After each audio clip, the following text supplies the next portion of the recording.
السلام عليكم ورحمة الله.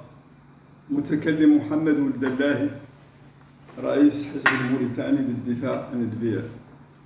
La voix de l'opprimé, Saout El-Madroum, président du Parti mauritanien pour la défense de l'environnement. Mes chers compatriotes, ce qui s'est passé tout récemment concernant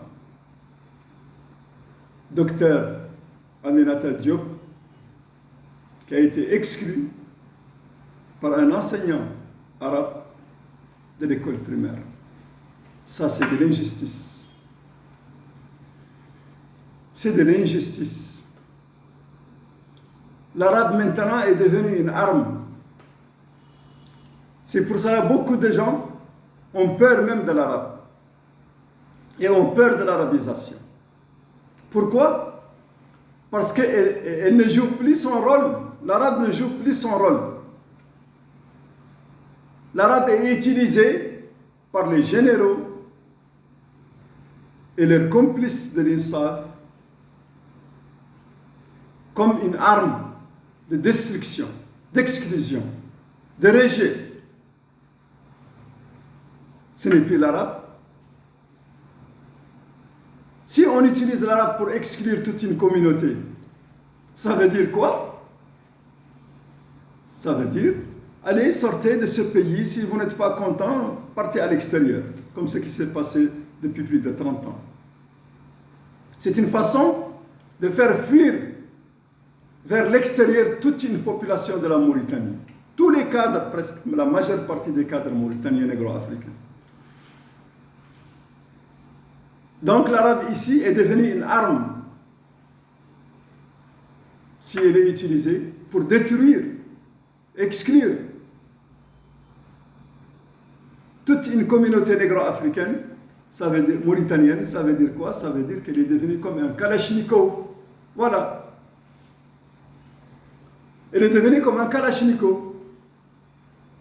Elle est dans les tiroirs, et quand il y a un concours, dans l'armée, la garde, la gendarmerie, la police,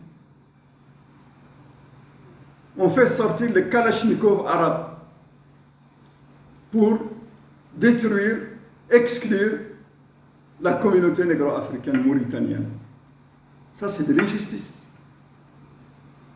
C'est de l'injustice. Et nous soutenons tous, sans exception, notre sœur, Dr Aminata Diop.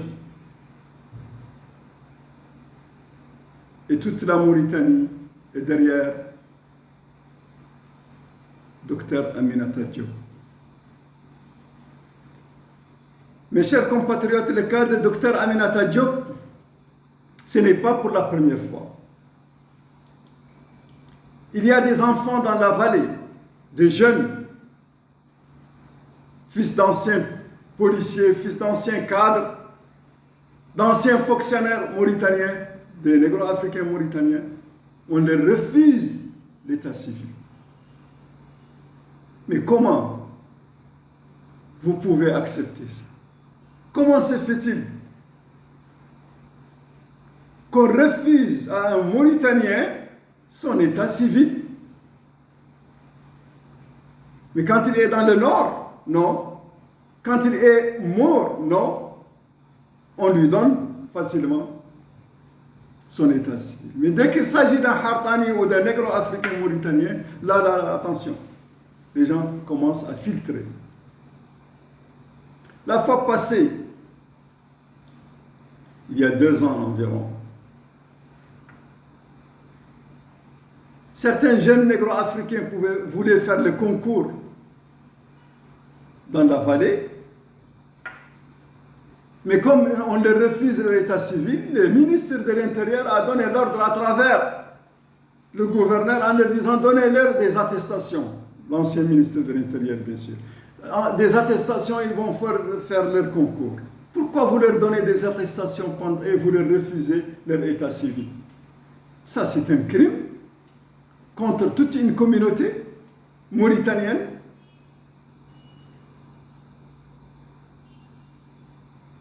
Et ils savent qu'ils sont des Mauritaniens, mais ils les poussent à l'exil, à sortir de la Mauritanie.